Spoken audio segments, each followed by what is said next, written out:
En esta clase, en esta ocasión, vamos a hablar de los significados inconscientes de la función tiroidea.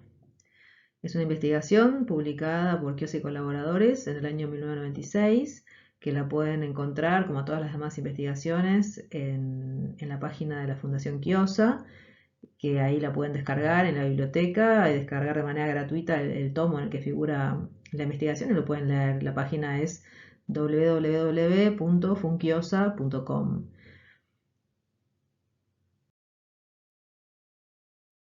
Antes de empezar, por si no han visto otros videos de estos, les recuerdo o les comento que estos videos están todos subidos al canal de YouTube que tengo, que se llama María Damo.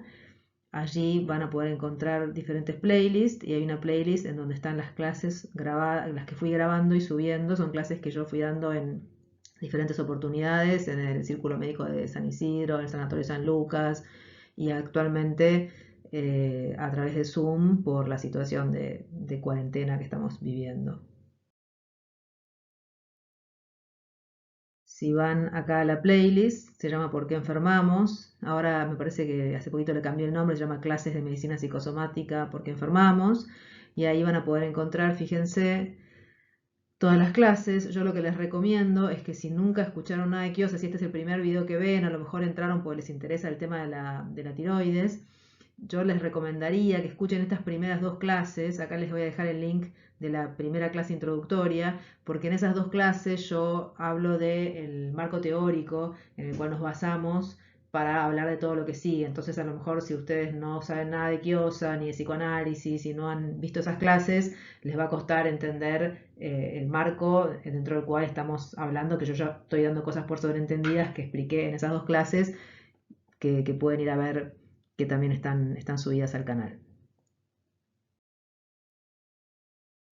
Acá hay una imagen para representar lo que es la glándula tiroides, que como ustedes ven se ubica en el cuello, por delante de la tráquea. Está formada por dos lóbulos unidos por un puentecito que se llama istmo, y esta glándula secreta las hormonas tiroideas.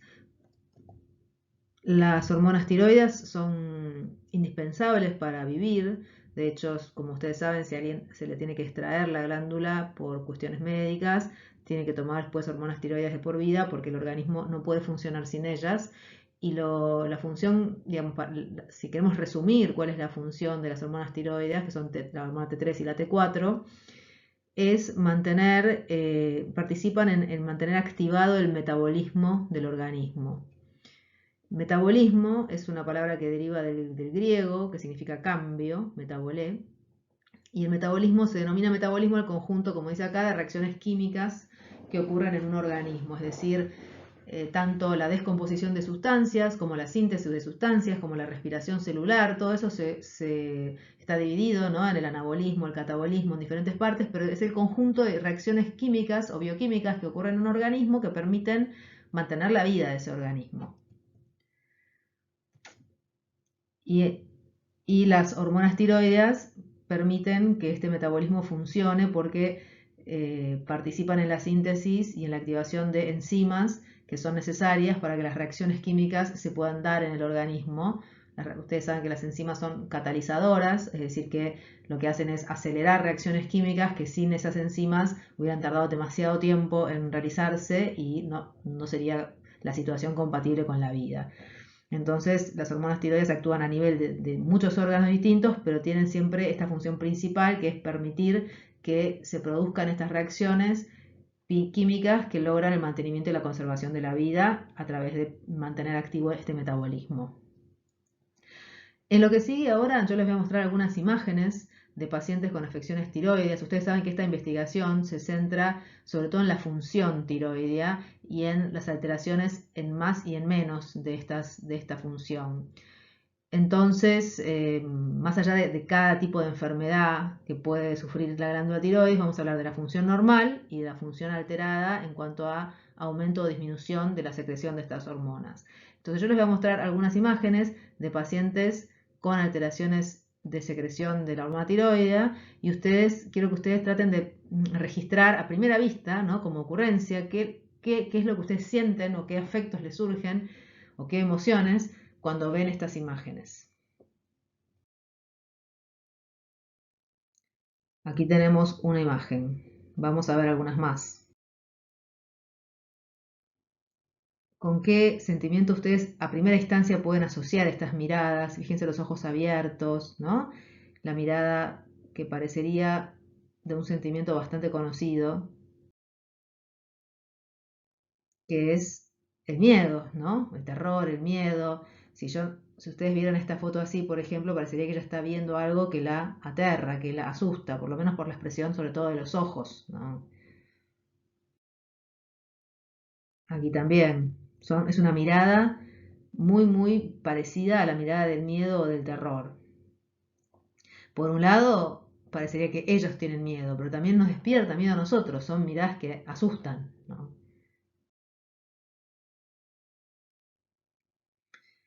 Entonces, estas fotos corresponden a las facies, o sea, a la expresión de la cara típica del rostro, típica de pacientes hipertiroideos, o sea, que tienen un exceso en la producción de hormonas tiroideas. Por este rasgo y por otros que después vamos a ver que tiene el hipertiroidismo, muchos autores han vinculado a esta afección previamente, autores que han incursionado en la psicosomática y en la relación entre las enfermedades del cuerpo y los sentimientos o las situaciones anímicas, han vinculado la patología tiroidea con el miedo.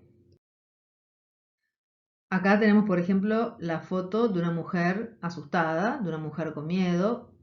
Vemos que tiene una expresión en los ojos que es parecida a la de las fotos que vimos antes. Tal vez no tiene los ojos tan abiertos, no tiene la mirada tan desorbitada, pero es una expresión similar, sobre todo en la mirada. Y por eso muchos autores han asociado este afecto con la patología tiroidea. Pero nos quedan de todas maneras interrogantes. Por un lado uno dice, bueno, está bien, el miedo se podría asociar, pero también el miedo se puede asociar a otras sensaciones, como por ejemplo la diarrea, ¿no? La típica diarrea antes de ir a rendir un examen, que se denomina coloquialmente el CAPREX, ¿no? El cagazo preexamen, con el perdón de la expresión. O también la taquicardia se asocia con el miedo. Entonces, ¿por qué? ¿Qué tendría en particular? ¿Cuál sería en particular la relación, ¿no? Entre la afección tiroidea, el hipertiroidismo y el miedo? Por un lado está este interrogante, pero hay otro interrogante más.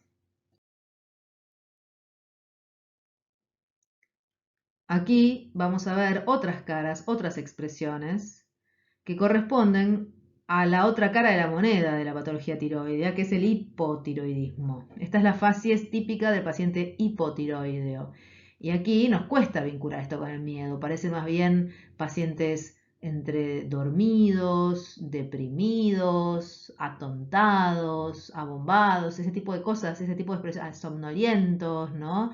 Un poco tontos, fíjense esta expresión. Entonces, ¿cómo relacionamos esto con el miedo? Esto es lo que se preguntaron los autores de la investigación, que hacen una reseña, como les decía, de autores anteriores, pero se preguntan un poco más, van un paso más allá, ¿no?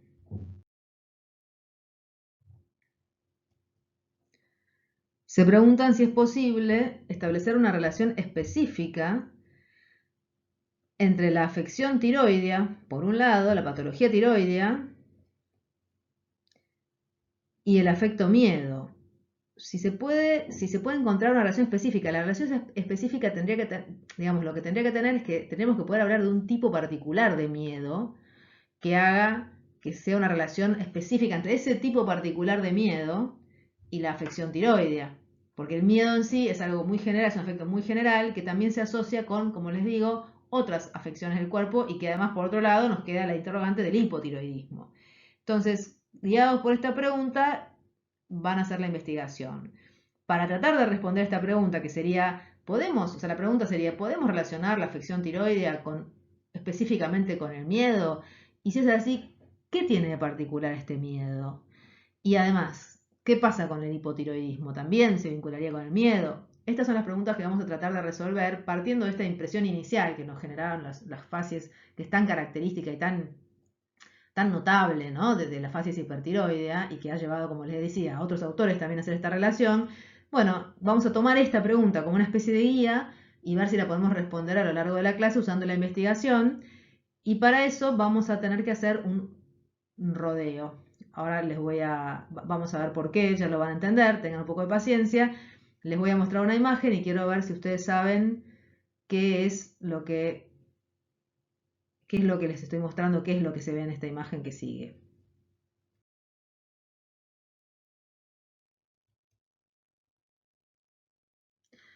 Piensen un poco, ustedes saben qué es esto, ¿tienen alguna idea? Bueno, esto es yodo. ¿Por qué traemos la imagen del yodo? Bueno, porque es, como probablemente ustedes sepan, es un elemento central en el funcionamiento de la glándula tiroides. La glándula tiroides en realidad lo que hace es captar el yodo para sintetizar las hormonas tiroideas, que son T3 y T4, triiodotironina y tetraiodotironina. O sea, son un ensamble de unas proteínas unidas a una cierta cantidad de moléculas de yodo. Entonces, básicamente, la tiroides lo que es un dispositivo que tiene el cuerpo humano para captar el yodo de la sangre, que está en bajas concentraciones, y poder concentrarlo en la glándula y producir así estas hormonas que son justamente iodadas. Por eso, cuando no tengo yodo, tengo un déficit de yodo en la dieta, por ejemplo, es una de las causas de hipotiroidismo, porque la hormona necesita el yodo para poder funcionar.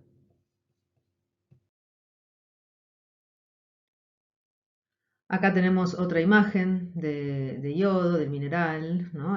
Que es como se encuentra en la naturaleza. Y decimos entonces, o dijimos que entonces que el yodo, podríamos decir, es la razón de ser de la glándula tiroides. Es decir, es como si la naturaleza hubiera pensado esta glándula como un recurso para concentrar el yodo.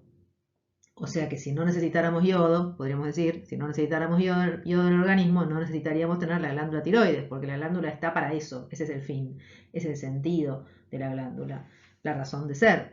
Entonces, los autores se plantean en la investigación, dicen, bueno, si es tan esencial este elemento, tan esencial que el motivo de que exista la glándula es para usar este elemento, a ver si podemos comprender un poco más acerca de este elemento, de este mineral. Necesitamos comprender algo más de la esencia de este mineral. Y para esto vamos a recurrir a un concepto que es el concepto de interioridad, que Kiosa lo va a retomar de un autor, un biólogo que se llama Adolf Portman y que dice cosas muy interesantes, tratando de vincular, digamos, usa este concepto para hablar de la comprensión de sentido en la naturaleza de una manera muy particular. Miren, les voy a leer una cita que es un poco larga, pero me parece que vale la pena verla. Vamos a verla en la próxima diapositiva. Esta foto es una foto de Adolf Portman, que es el autor que les digo, y aquí viene la cita. Vamos a leerla lentamente porque es importante. Fíjense, el rasgo distintivo de la nueva actitud científica consiste en tomar seriamente en consideración, casi diría yo, en redescubrir, la actividad espontánea de las formas vitales en que se manifiesta la singular realidad no espacial de la interioridad.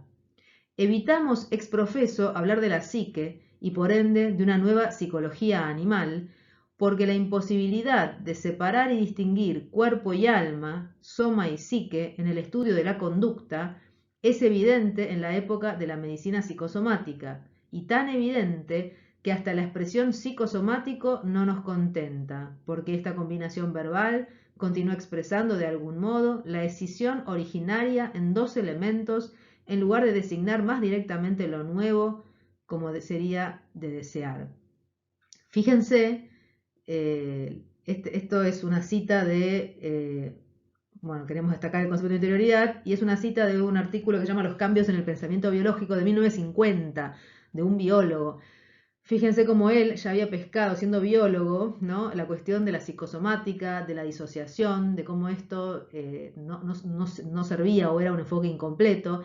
Y él elabora este concepto de interioridad, él lo vincula sobre todo a los seres vivos. Después Kiosa, también basándose en Schrödinger, va a extender esto a elementos de la naturaleza que no necesariamente están vivos y lo va a extender por eso a sustancias como por ejemplo el yodo.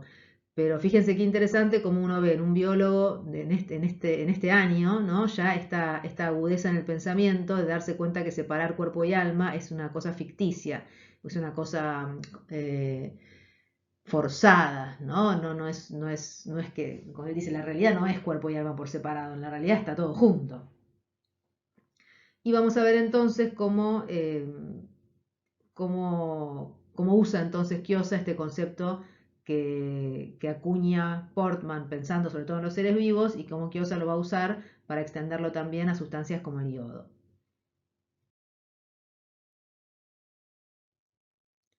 La interioridad de una sustancia podemos decir entonces que es diferentes sinónimos. Pues decimos que es su cualidad, es eso que hace que la sustancia sea lo que sea, ¿no? Lo que la identifica. Podemos también decir que es su carácter, el carácter de la sustancia. Ahora vamos a ver ejemplos. El alma, entre comillas. Con esto no queremos decir que la sustancia esté viva, lo que queremos decir es que hay algo en la configuración de esa sustancia. ¿Se acuerdan de la primera clase y de las dos caras de la moneda, las primeras dos clases? Acá les vuelvo a dejar el link por si no las vieron, porque en esas clases hablábamos de que podemos observar todo desde un punto de vista psíquico o desde un punto de vista físico. ¿Se acuerdan que traíamos esta idea de Kiosa de la doble organización del conocimiento en la conciencia? Entonces, aplicando esa misma idea, yo puedo decir, bueno, lo que veo como una configuración molecular determinada tiene un sentido, un significado, que lo voy a ver, por ejemplo, en su accionar en la naturaleza. Ahora lo vamos a ver qué es lo que ocurre en el yodo. Y sobre todo, lo que nos va a interesar a nosotros es estudiar cómo se combina la interioridad de la sustancia con la interioridad nuestra como seres humanos. Es decir, cómo actúa esa sustancia, qué mensaje contiene, por así decir, la sustancia. Podemos vincularlo también con el concepto de fantasía inconsciente de Kiosa que venimos estudiando.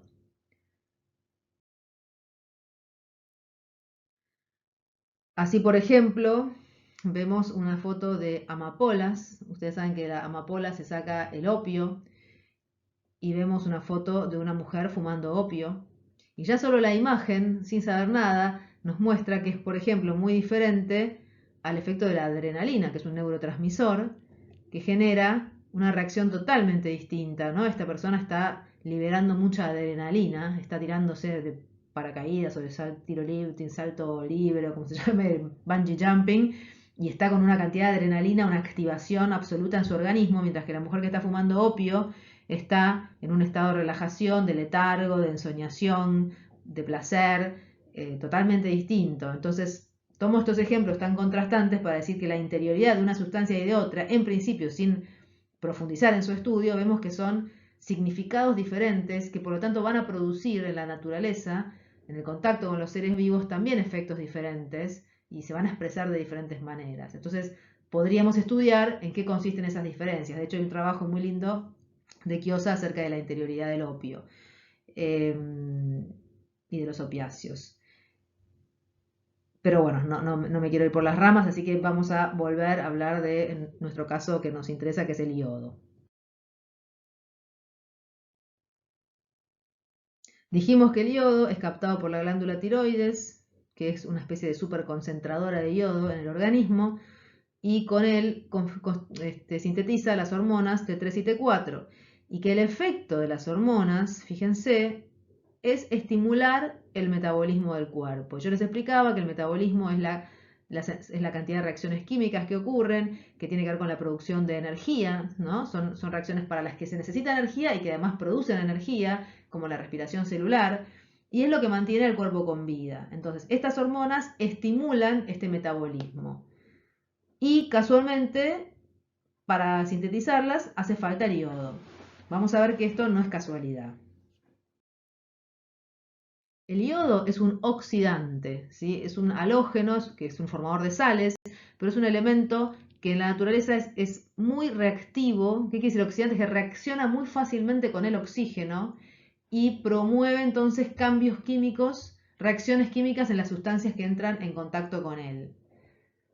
Podemos decir que activa, es un activador de las reacciones químicas de la vida.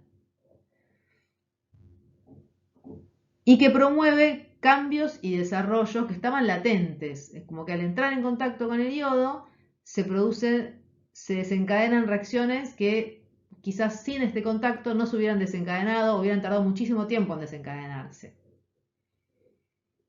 Tanto que si está en exceso es traumático, porque directamente al reaccionar tanto con el oxígeno es como que quema aquello con lo que entra en contacto.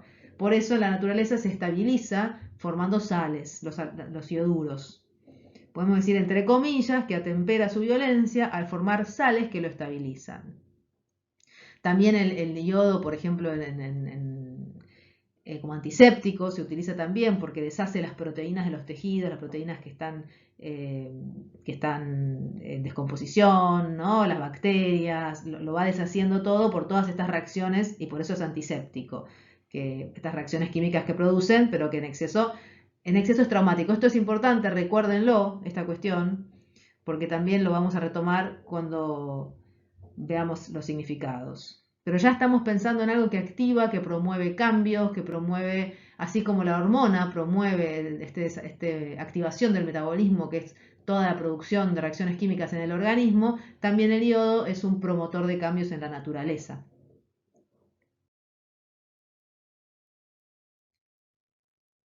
Ahora después vamos a ver por qué elijo este dibujo de la metamorfosis. Lo vamos a ver un poco mejor más adelante, pero en principio ya imaginemos que la metamorfosis es un cambio y que dijimos que el yodo tiene esta capacidad de acción promotora de cambios y que funciona como acicate o disparador de cambios potenciales. O sea, que situaciones que están en potencia es como los catalizadores, ¿sí? Que no es que ellos van a proveer los elementos para la reacción química. Los elementos estaban ahí, pero los catalizadores la aceleran, la reacción, y la hacen posible. Una reacción que por ahí si no hubiera tardado años y años y años en darse sin la presencia del catalizador. Entonces podemos decir que estas cualidades vamos a retenerlas porque son lo que podríamos decir hacen al carácter del yodo o a la interioridad del yodo, ¿sí? Como si fuera su esencia. Así como vimos que el opiáceo producía esta cuestión del letargo y la somnolencia y demás, haciendo un abordaje totalmente superficial del tema, si vamos al yodo un poco más profundamente encontramos que tiene esta particularidad de ser un promotor de cambios en la naturaleza. Vamos a ver ahora un paso más, en la evolución de los seres vivos, qué pasó con el tema del yodo. Bueno, acá tenemos una imagen que podría evocar la idea de los océanos primitivos, ¿no? Del comienzo de la vida. Ustedes saben que la vida pensamos que comenzó en el agua, en el medio acuático, y allí surgieron las primeras formas de vida. En estas primeras formas de vida, directamente los organismos absorbían el yodo que se encontraba disuelto en el agua. Lo tomaban del agua. El yodo, como dijimos, es un mineral escaso, pero imprescindible para la vida.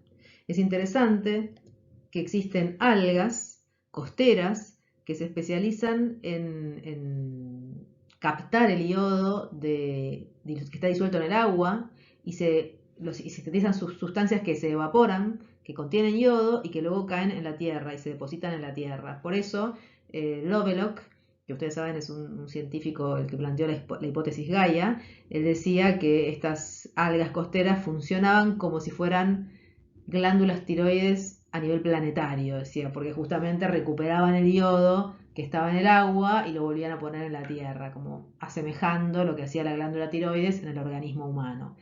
Pero las formas de vida que estaban adentro del agua también podían absorber directamente el yodo que se encontraba allí, en el agua.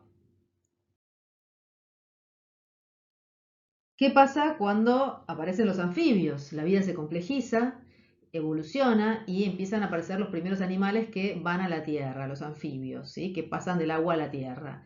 Entonces aquí aparecen dos cuestiones. Por un lado, son animales que van a ya perder el contacto con el agua, entonces no pueden captar el yodo del agua porque también viven fuera del agua. Problema número uno.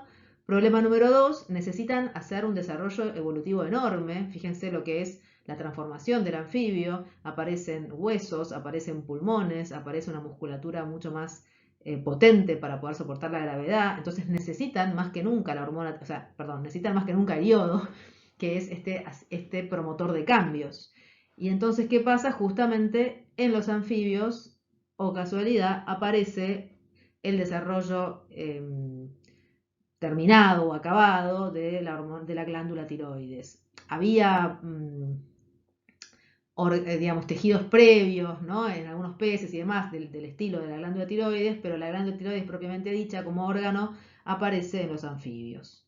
Entonces, fíjense la relación, ¿no? Y no es casualidad que justamente la glándula tiroides, que sintetiza las hormonas tiroides, que activan el metabolismo y que necesita yodo para funcionar, que el yodo es un acicate promotor de cambios, aparece en este momento de la evolución, que es cuando los animales empiezan a migrar del agua a la tierra y sufren estas transformaciones que les estoy contando y tienen que enfrentar este cambio tan enorme como es el cambio de vivir en el agua a vivir en la tierra. Que es una evolución, que es un crecimiento, que es un desarrollo, que es algo para una mayor complejidad de la vida, pero que también demanda adaptarse a todos estos cambios. Y si vemos ahora lo que es la metamorfosis, ustedes saben que los anfibios repiten en su vida individual lo que fue su evolución filogenética, o sea, la historia de la especie, ¿sí? De lo que es la migración de del agua a la tierra, ellos la repiten en su evolución individual porque nacen en el agua con características de larva, ¿sí? Respiran a través de branquias, nadan, y después sufren el proceso conocido como metamorfosis, en el cual el animal se transforma en un animal terrestre, que es como la rana, que respira con pulmones, que tiene musculatura estriada, que tiene huesos, que pierde que pierde las aletas, y es un animal que vive, si bien que vive junto al agua, pero que es un animal terrestre. Es un anfibio. Entonces, lo interesante es que fíjense, en la metamorfosis el animal enfrenta grandes cambios estructurales y fisiológicos, como les digo, por ejemplo, el desarrollo de los pulmones y la respiración aérea. El cambio de hábitat y de comportamiento, porque no es solamente que cambian ellos, cambian el hábitat, como les digo, pasan de estar sumergidos en el agua y viviendo en el agua a estar en la tierra. Reeditan este pasaje del agua a la tierra que sufrieron los anfibios primitivos. Y en la larva podemos decir que contiene capacidades potenciales. ¿En qué sentido? Que yo puedo decir que la larva es una rana en potencia, así como la semilla de eucaliptus es un eucaliptus en potencia. Contiene todo lo que voy a necesitar para hacer la rana o para hacer el eucaliptus, pero de manera potencial. Es decir, que puede desarrollarse si se dan las condiciones o no. Ustedes saben que las semillas pueden permanecer como semillas muchísimo tiempo y resistir las inclemencias del clima hasta que encuentren las condiciones necesarias para reproducirse, mejor dicho, perdón, para desarrollarse en este caso. Y, oh casualidad, las hormonas tiroides estimulan este proceso. Si yo le doy a un renacuajo pequeño mucha hormona tiroidea, lo que logro es que se desencadene la metamorfosis antes de tiempo y se transforme en una rana pequeña, chiquitita, porque no tuvo el tiempo de hacer la evolución normal. Pero ya le desencadeno la metamorfosis. Y al revés, si yo le quito hormona tiroidea, la larva queda como larva y no puede hacer la evolución a la rana. Fíjense qué interesante, justamente las hormonas tiroides con todas las características que venimos describiendo. Otro ejemplo es lo que la metamorfosis de la mariposa. Aquí no actúan las hormonas tiroides, sino unas hormonas similares, pero que están en los insectos. Pero traigo la foto porque aquí también se ve muy bien cómo la metamorfosis implica un cambio de forma, un cambio de función, ¿no? Un cambio de hábitat, un cambio de hábitos. La larva come hojas y la mariposa va a ir a nutrirse del néctar de las flores. Entonces realmente parecerían dos seres distintos, ¿no? La oruga y la mariposa. Y sin embargo es el mismo que ha sufrido la metamorfosis. Bueno, y ahora entonces vamos a hacer un resumen. No, vamos a hablar todavía de una cosa muy importante. Fíjense, bueno, acá tenemos la rana. Y fíjense que frente a las características del entorno, un poco como yo les anticipaba recién cuando les hablaba de la semilla, que es otro ejemplo distinto, pero para ilustrarlo, estos animales pueden, por ejemplo, acelerar la metamorfosis dentro de la fisiología normal del animal, ¿no? En el ejemplo que yo les daba de darle cantidades anormales de hormona tiroides, pero normalmente el animal va a disparar, digamos, la metamorfosis cuando encuentre un entorno amigable, ya sea clima, cantidad de nutrientes, un momento adecuado para crecer. En ese momento se le dispara en el organismo al animal a través, estimulado por las hormonas tiroides y demás, se le dispara la metamorfosis. Pero si el animal registra que es al revés, que supóngase hay una sequía, o hay una inundación, o hay un clima particularmente dañino para su desarrollo, tiene un recurso que es como si fuera detener este proceso, de manera fisiológica, ¿no? Detener, como decir, pero frenemos, no voy a hacer la metamorfosis, voy a esperar. ¿No? Es como si yo dijera, es como si yo tuviera que ir a hacer un trámite y se larga a llover, y yo, perdón por el ejemplo mío pavote, ¿no? Pero para ilustrarlo yo digo, no, mejor no voy ahora, mejor me quedo y espero que pase la lluvia y voy mañana.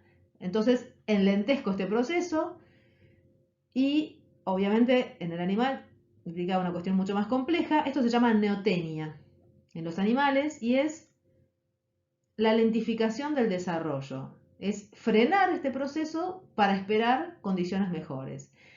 Inclusive los insectos tienen un mecanismo todavía más drástico que se llama diapausa, que directamente es una lentificación extrema del desarrollo, donde es casi como si se quedaran medio muertos, que parecerían medio muertos. Por ejemplo, imagínense una larva, una larva que hace, como vimos en la mariposa, que hace el capullo y se queda en esa instancia un montón de tiempo y con un metabolismo casi nulo, en donde parecería directamente estar casi muerta, ¿no? Pero está en realidad esperando que se den las condiciones adecuadas para salir y hacer la metamorfosis. Entonces, metamorfosis, neotenia, diapausa, son tres recursos relacionados a esta cuestión de la evolución y la metamorfosis que tienen los animales para regular su desarrollo y su crecimiento en función de las condiciones externas favorables o desfavorables. Y ahora vamos a ver por qué hacemos hincapié en estas cuestiones y cómo lo vamos a vincular con lo que pasa con la glándula tiroides,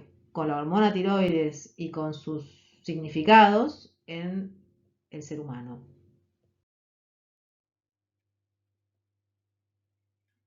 Acá tenemos entonces, como habíamos visto al principio, la glándula tiroides en el ser humano y como yo les explicaba, que la glándula tiene como objetivo sintetizar estas hormonas tiroideas que participan en la activación del metabolismo. Y fíjense que de hecho esta glándula y estas hormonas intervienen en procesos de cambio que requieren una maduración y una actualización de potencialidades que estaban larvadas. ¿Qué quiere decir esto? Que si bien siempre está activa durante toda la vida la glándula tiroides y las hormonas que produce, hay momentos en donde se activa más o es más necesaria y son momentos, justamente momentos de cambio, momentos donde el organismo tiene que enfrentar transformaciones, modificaciones importantes, en donde es más necesario que nunca esta activación metabólica para mantener este ritmo y poder hacer todos los cambios que tiene que hacer. Vamos a ver.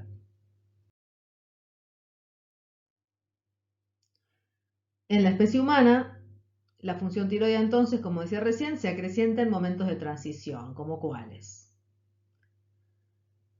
Un momento de transición importante, en realidad más que se acrecienta, es cuando empieza a funcionar, a la semana 12 más o menos de embarazo, de gestación, empieza a funcionar la propia glándula del embrión que ya está transformándose en feto, y esto es significativo, o sea, hasta esa semana recibe las hormonas tiroides de la madre, el bebé, y esto es significativo porque ustedes saben que el periodo de gestación, el embarazo, se divide en dos partes, ¿no? En la primera parte, que son entre las 8 y 12 semanas, que es el periodo embrionario, y después el segundo periodo que se llama periodo fetal. ¿Cuál es la diferencia? Es que en la primera fase se forman todos los órganos y una vez que están formados, los esbozos de los órganos, la constitución básica, una vez que están formados, empieza la etapa fetal en donde lo que va a ocurrir es un crecimiento de tamaño, con cierto desarrollo también, pero en donde ya tengo la estructura formada y ahora viene el crecimiento, es la etapa fetal. En esta transición de la etapa embrionaria a la etapa fetal es donde empieza a funcionar, de hecho, la glándula tiroides del feto y empieza a sintetizar las hormonas que va a necesitar para ir creciendo a lo largo de los meses siguientes. Bueno, obviamente otro momento clave es el nacimiento. Esto vamos a hablar más de esto, o si ustedes quieren ir a ver, acá les voy a dejar el link de la clase de gripe, porque en esa clase, bueno, el tema del nacimiento es un tema central en la fantasía específica inconsciente de la gripe, del síndrome gripal. Pero vamos a tomar dos cositas acá. Fíjense que en el nacimiento el bebé atraviesa, mejor dicho, el feto tiene que enfrentarse con un cambio enorme, que es lo que implica pasar del vivir adentro del útero a vivir afuera, lo que implica cambiar el medio acuático por un medio aéreo, empezar a alimentarse por su cuenta, es decir, a través de la lactancia. Antes recibía la comida por el cordón umbilical, igual que el oxígeno, ahora tiene que respirar por su propia cuenta, tiene que poder soportar la fuerza de la gravedad, tiene que poder autorregular su temperatura, es decir, una serie de cambios enormes, podríamos decir radicales, que probablemente simboliza este momento, el momento de mayor cambio en la vida de un ser humano. Bueno, en este momento hay un pico en la secreción de hormonas tiroideas, que es lógico en relación a esto que estamos diciendo, ¿no? La necesidad de activación metabólica. Otro momento de gran transformación es la pubertad. Ustedes saben que por algo se la llama también la metamorfosis de la pubertad, porque es el momento en el que el niño latente hace su desarrollo, empiezan a ejercer su efecto las hormonas sexuales y entonces viene el cambio en la forma corporal, el desarrollo de los genitales, los caracteres sexuales secundarios, bueno, todos los cambios que conocemos en donde el chico muchas veces siente que se transforma en otro y casi no se reconoce. Es la edad en la que los chicos, por ejemplo, de pronto después van a pegar el estirón y se empiezan a golpear contra todo porque crecen muy rápido. Bueno, en todo este periodo de transformación también hay un pico de hormonas tiroideas que permiten al organismo enfrentar y llevar a cabo todos estos cambios. Y otro momento, por supuesto, es el embarazo, ¿no? La mujer embarazada que tiene que atravesar todo el cambio que implica el embarazo, también tiene que tener, va a tener una mayor producción de hormonas tiroides.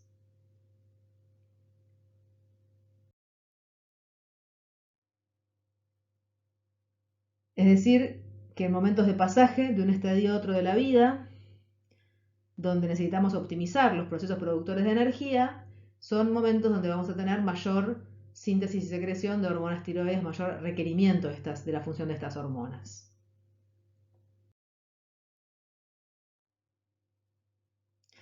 Vamos a decir otra cosa que tiene que ver con lo de la neotenia que habíamos hablado antes, que también se utiliza el término neotenia en relación a los seres humanos, pero no tanto en el sentido de los, por ejemplo, de los anfibios, ¿no? En donde la neotenia era un enlentecimiento del desarrollo a los fines de poder enfrentar los medios adversos, sino en relación al aprendizaje, por ejemplo. Nosotros, como seres humanos, ustedes saben que somos mamíferos que nacemos bastante inacabados al mundo. De hecho, si ustedes se ponen a pensar, el tiempo de dependencia de la cría, dependencia que tiene la cría con sus padres en el ser humano en relación al tiempo de vida que tiene, es mayor que en otros animales. O sea, vemos que un caballo nace y a los 3 días ya está andando solo y manejándose bastante solo y por ahí al mes ya es independiente. El ser humano está años, ¿no? Dependiendo de los padres. ¿Y eso por qué? Bueno, porque nace mucho más inmaduro, como si fuera menos terminado, como si le faltara todavía tiempo de cocción, por así decir. ¿Y por qué ocurre esto? ¿Cuál es el sentido de esto? Por lo que se ha estudiado, es que esto permite una mayor cantidad de aprendizaje, mayor aprendizaje de las influencias del medio. Es decir, no nacemos tan seteados, sino que nacemos con mucho más capacidad de incorporar cosas nuevas desde afuera. Nacemos con cosas automatizadas, por supuesto, cosas innatas, por ejemplo, cuando hablábamos de los afectos y decíamos nadie aprende a llorar, todos nacemos sabiendo lo que es llorar y llorando cuando tenemos que llorar. Tenemos en relación a otros animales una gran capacidad de aprender por estímulos nuevos del entorno. Entonces, se cree que este periodo esta característica de nacer inmaduros nos permite incorporar más cosas de nuestro entorno. Pero, o sea, que vendría a ser esto, ¿no? Como un retroceder para tomar carrera. O sea, frenar, ir más lento, pero justamente para poder incorporar más cosas y después evolucionar o desarrollarnos más y mejor. Absorbemos estas influencias del medio ambiente, pero esto va a requerir de un medio seguro y confiable. Es decir, yo necesito tener un entorno seguro porque yo todavía estoy, como soy inmaduro y soy inacabado y soy muy dependiente, si no tengo un entorno seguro, esto puede funcionar mal. Entonces, hace falta este entorno que digamos, me contenga y me acompañe para que yo adentro de ese marco, como con cierta protección, pueda ir haciendo estas experiencias, incorporando estas cosas nuevas y terminando de madurar. Esta foto, ¿no?, vendría a simbolizar justamente ese entorno, esa unión, esa dependencia, ese acompañamiento que necesita el ser humano para poder terminar de hacer este proceso de maduración. En los animales que tienen crías numerosas, como en este perro con los perritos, esta perra con los perritos, en general vemos que la neotenia no funciona tan bien, que los cachorros tienen que crecer más rápido, tienen, por así decir, mayor apuro por crecer, porque tienen que competir por el alimento, son muchos y tienen que arreglarse más solos. En cambio, en animales que tienen pocas crías, vemos que tienen en general más tiempo, una niñez más prolongada en términos relativos, y tienen como si fuera más tiempo para hacer esta evolución. Resumiendo entonces, dijimos que la glándula tiroides tiene por función la activación metabólica del organismo y que interviene en procesos de cambio madurativo,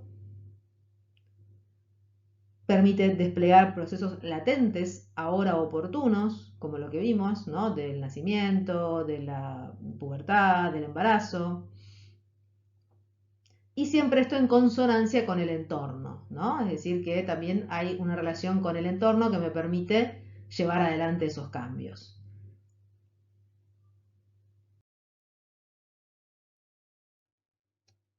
Pensamos que esta activación necesaria para un cambio impostergable, ¿no?, es decir, esta activación metabólica, esta activación del organismo para enfrentar el cambio y todo lo que ese cambio implica, equivale a un salto evolutivo, ¿no? Es un salto de crecimiento,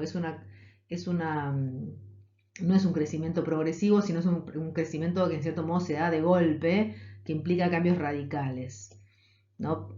Ponemos esta imagen para ilustrar la idea de este salto, que es como soltarse de una cosa para pasar a la otra. Imaginemos el bebé cuando va a nacer o el puber cuando se transforma en adolescente, ¿no?, que implica la idea de este cambio como si fuera de la larva al adulto, es soltar lo que yo tenía y transformarme en otra cosa diferente, y implica como un tirarse a la pileta, ¿no?, un pasar a otra etapa.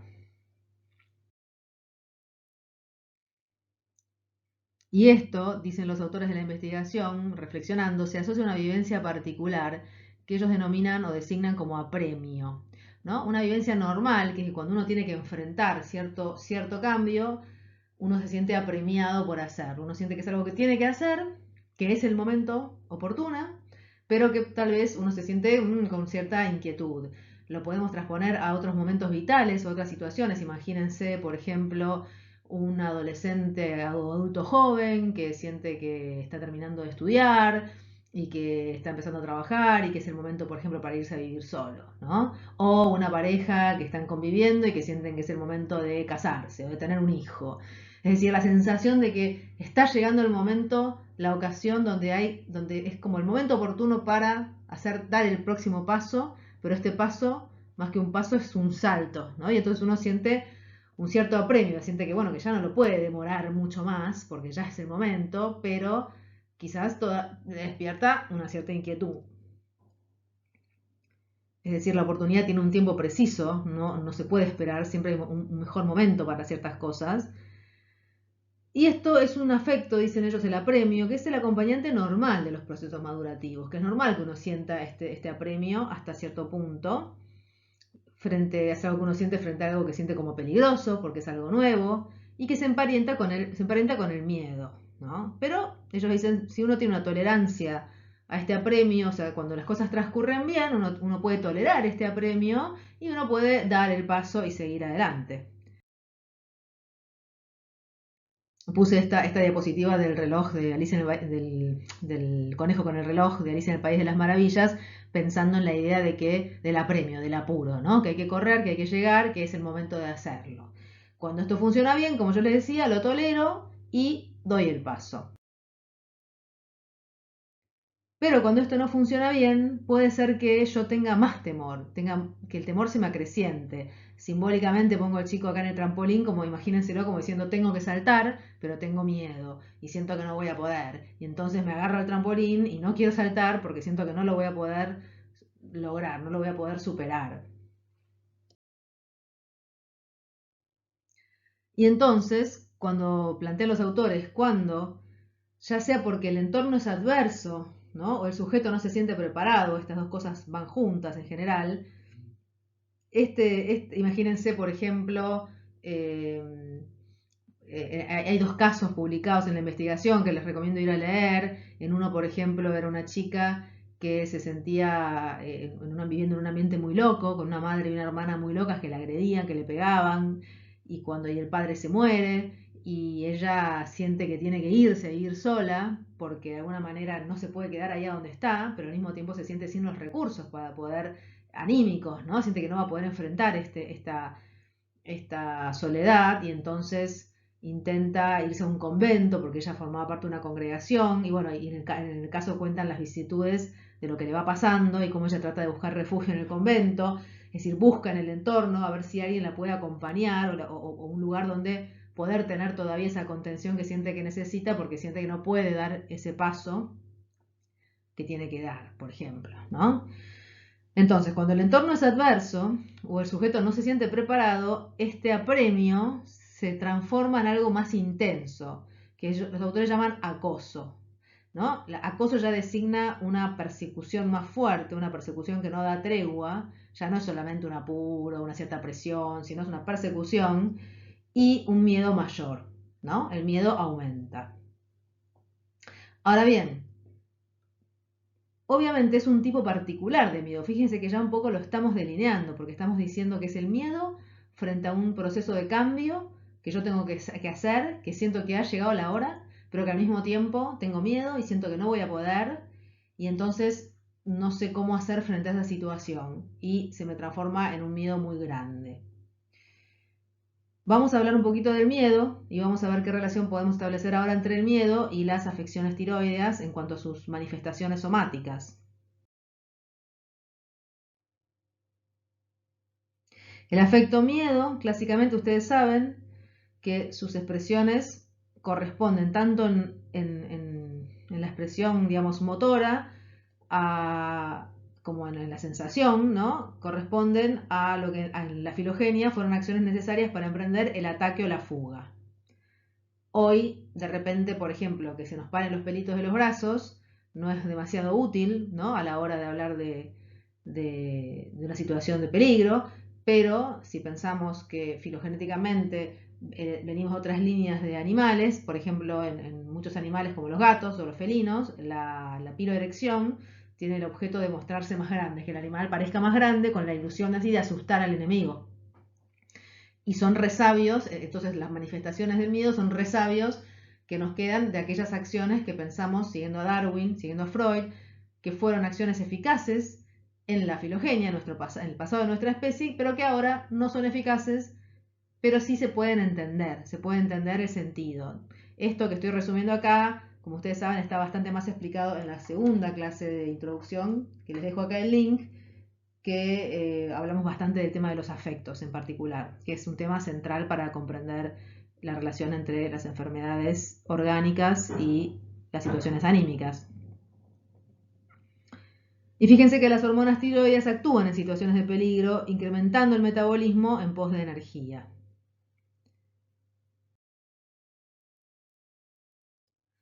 Ahora bien, acá está lo que yo les decía de la piloerección. Ven como el gato tiene los pelitos parados, está tratando de sacar las uñas, muestra los dientes, abre los ojos, está tratando de asustar al enemigo, aunque él está asustado. Pero es un tipo de miedo que se acompaña de la idea de asustar al otro. Y es un tipo de miedo que se llama miedo activo, ¿sí? Es el miedo que tiene este gato, que se caracteriza por hipertonía y excitación. O sea, el gato está hiperatento, con los músculos hipertónicos, está excitado y lo está preparándose para ya sea defenderse, o sea, a lo mejor si yo me acerco a este gato me salta y me rajuña, o la otra es que salga corriendo. Pero hay otro tipo de miedo, que es importante también para lo que nosotros queremos comprender y que se manifiesta de otra manera, miren. Otro gato que también está asustado, se nota, y sin embargo fíjense qué diferente es el aspecto de este gato al gato anterior. Este es un miedo que se llama pasivo. Es un miedo generalmente, este tipo de expresiones aparecen cuando el animal se siente más acorralado, se siente con menos capacidad de defensa, en cierto modo se siente más asustado. y es un miedo que se caracteriza al revés por hipotonía e inhibición y expresa la sumisión y la entrega. El animal ya siente que ni puede atacar, que ni puede huir, que lo único que le queda es tratar de entregarse, o inclusive hasta de animales que se hacen los muertos, que se ponen totalmente hipotónicos, y parecería que están muertos, que es como una estrategia para que el enemigo piense que se han muerto. Pero lo interesante es que también es miedo, pero es un miedo distinto que de alguna manera es un miedo más desesperanzado, podríamos decir, ¿no?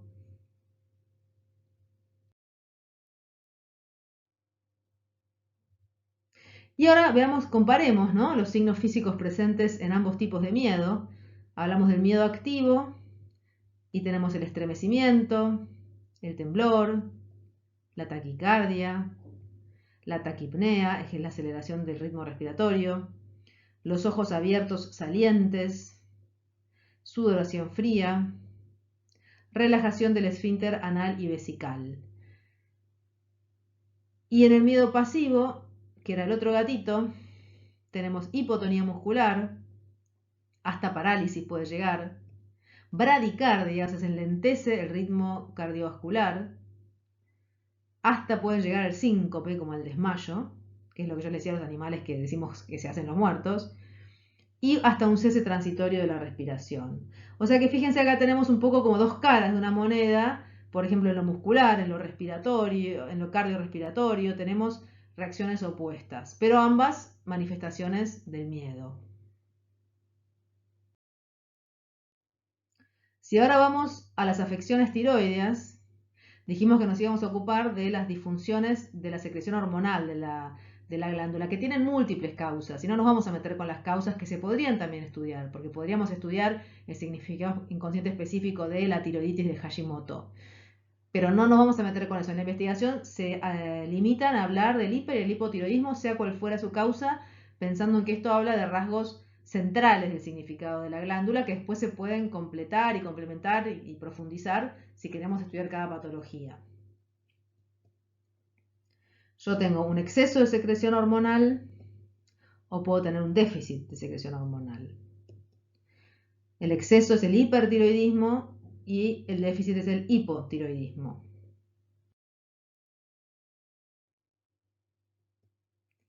Y vamos a ver ahora los rasgos del hipertiroidismo y del hipotiroidismo. Fíjense, exoftalmos, como les mostré en las fotos del principio de la clase, taquicardia, pérdida de peso, porque es como si yo tuviera la máquina funcionando todo lo que da, consume, consume, consume, consume, porque el metabolismo está hiperactivado, entonces voy consumiendo todas las grasas que tengo, toda la energía que tengo guardada y voy quemando calorías.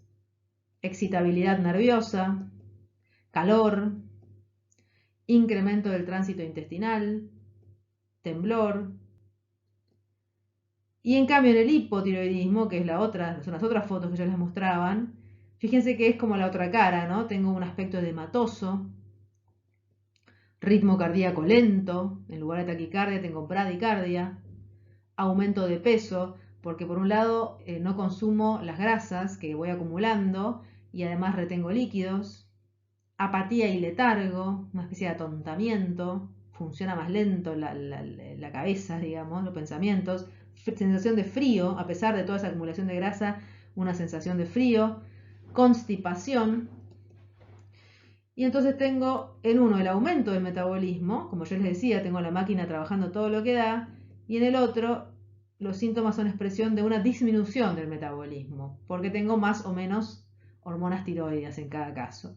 Entonces en uno estoy como a full, quemando todo, y en el otro estoy al revés, como quemando poco, como si estuviera en plan de acumular la energía, no usarla, y frenando, bajando la llama, digamos, al piloto automático al mínimo, mínimo, mínimo posible.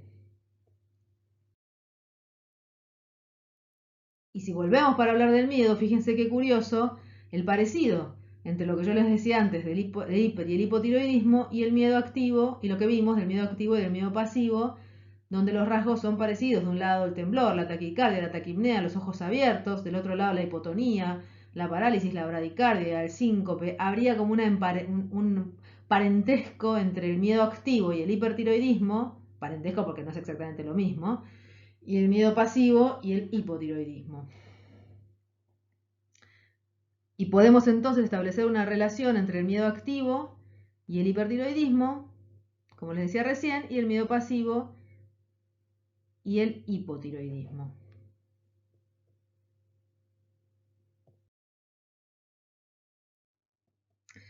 Entonces, resumiendo un poco lo que vimos, pensamos que los procesos de cambio madurativo, ¿no?, que implican este salto, ¿no?, como este pasar a otra etapa, pero dando este salto como el pescadito, que justamente necesita crecer, necesita ir a la otra pecera que tiene más alimentos y que es mejor, pero tiene que atravesar este salto y este cambio que le va a implicar todo un cambio a él, o todo un esfuerzo.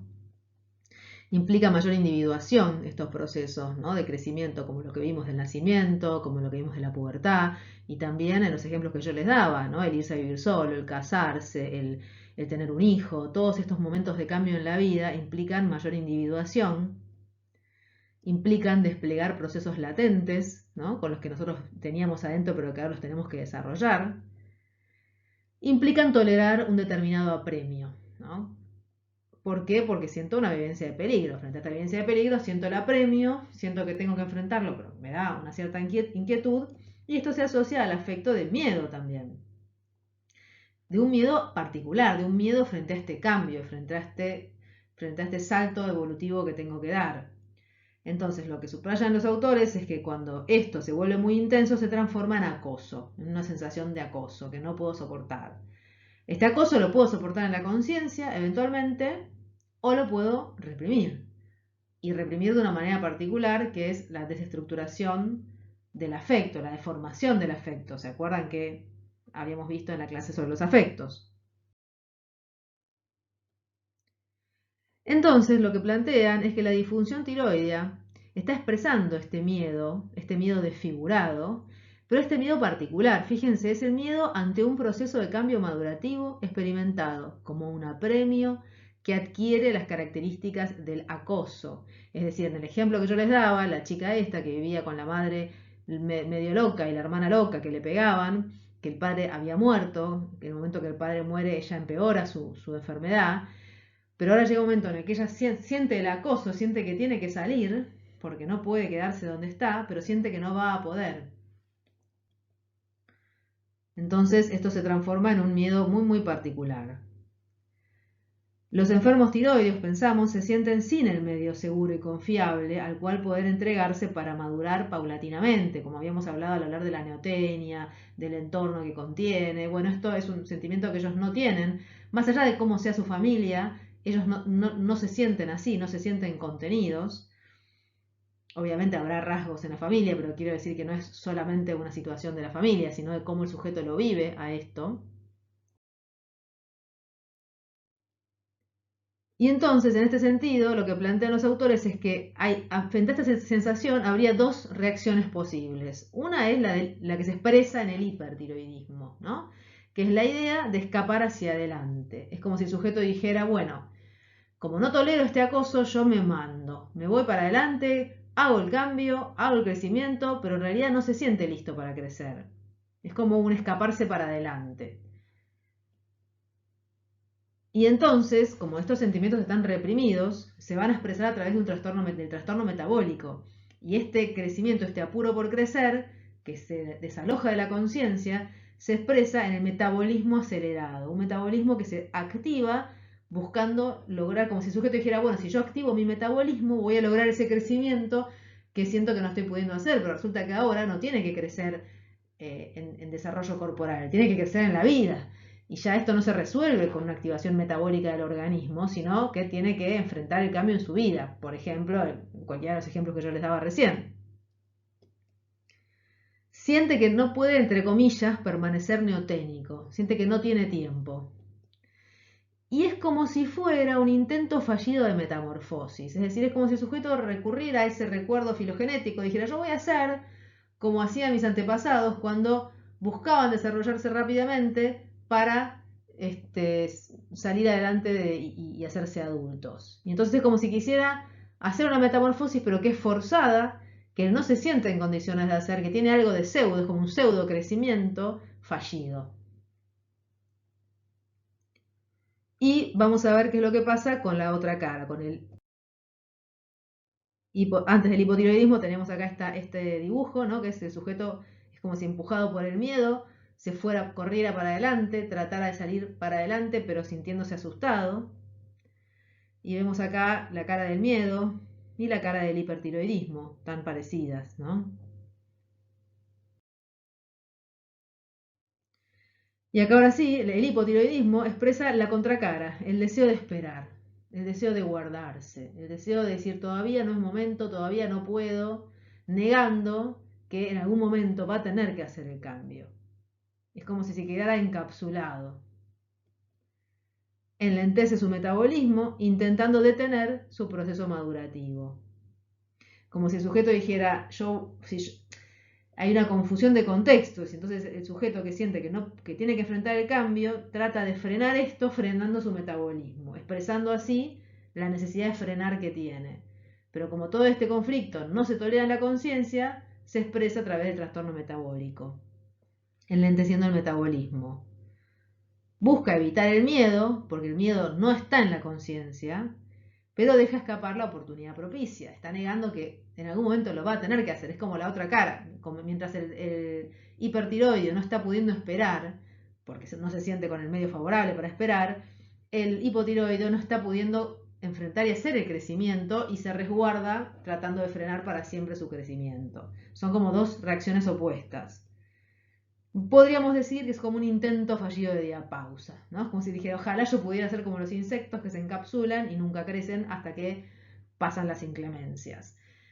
El caso que yo les cuento justamente es de una chica era hipotiroidea y cuando finalmente ella trata de irse al convento y en el convento la rechazan justamente porque ya está enferma, en ese momento le empeora muchísimo el hipotiroidismo, se le agrava y lo que interpreta es que justamente es como si ella sintiera que ya no tiene más esperanzas, que siente que no va a poder, y entonces toda esta necesidad de resguardarse y de frenar aparece más fuerte todavía en su trastorno metabólico.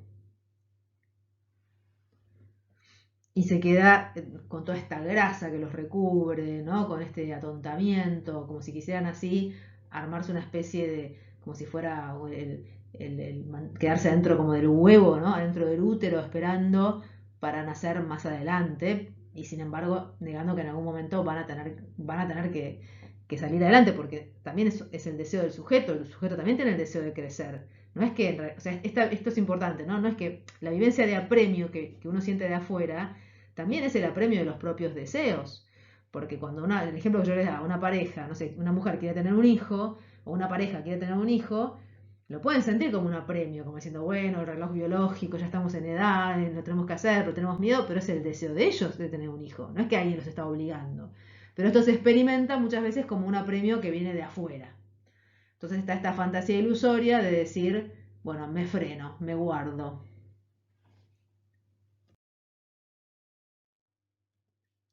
¿No? Como si fuera hacerse chiquitito, posición fetal y volver al útero, ¿no? Para esperar.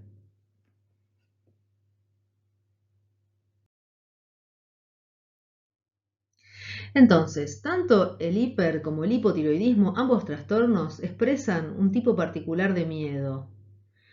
El miedo ante un proceso de cambio madurativo. O sea, es una expresión de un miedo que es reprimido, que se desfigura y se reprime y se saca de la conciencia. El sujeto no tiene el miedo en la conciencia, o si lo tiene, tiene una parte mucho más pequeña de lo que es en realidad y muchas veces refería a otra cosa, por ejemplo, miedo por la enfermedad, pero no el miedo que lo llevó a enfermar. Este se desaloja de la conciencia y acuérdense lo que nos preguntamos al principio, ¿cuál es el tipo particular de miedo que tendría que ver con la afección tiroidea? Bueno, es el miedo ante un proceso de cambio madurativo. Y en lugar del afecto miedo, de este tipo particular de miedo, vinculado a las vivencias de apremio y de acoso, aparece la afección tiroidea, con sus dos caras, ¿no? Yo puedo tramitar esto de dos diferentes maneras. Una quizás que corresponde a una sensación de más esperanza o más fuerza es el hipertiroidismo, ¿no?